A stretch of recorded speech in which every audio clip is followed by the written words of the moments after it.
Say guys for the people iwe nasi tatsikwa na Chief Loud Chief varipo nevanhu vavo vauya ava mai Tobias ndo varipo vamukuona baba Tobias as usual vamboinda kundotsvaga mombe hameno nhasi dzatova kuma2 kana singareshi like I said kuti ivhu ndo pasina panapa saka vamakuseni kusvika izvozvi atanga tisina riversend saka takambozobata Chief because vanga vasipo hameno musangano dzavo dzavanoita saka ipapapa takaona zuru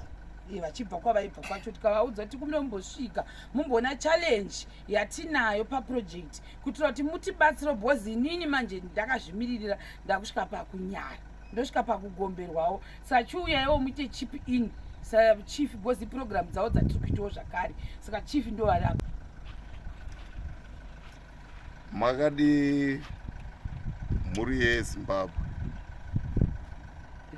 ndinofara nebasa riri kuitwa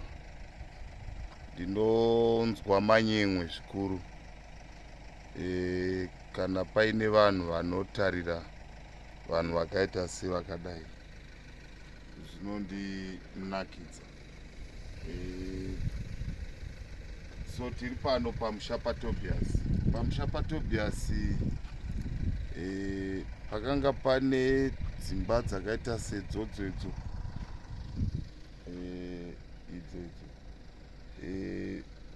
asi tumba twacho twakanga turi tudoko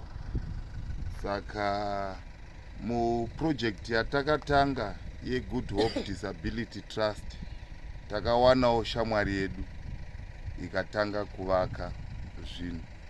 izvi ari kutambura ndanga tisingazvizivi mashimarenzi vanhu verudzi ndo mashimarenzi mafollowers angu epaFacebook so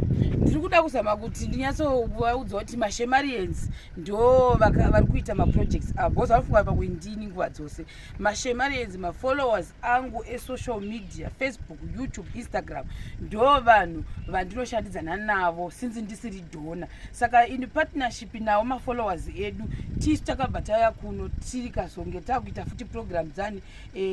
dzinoitwawo nana Chief vakatitendedza kuti uyaiwo unzvimbo kwangu mumboitawo zvinhu zvakaita sezvizvi saka nhasi ndo pavabva vauya panapa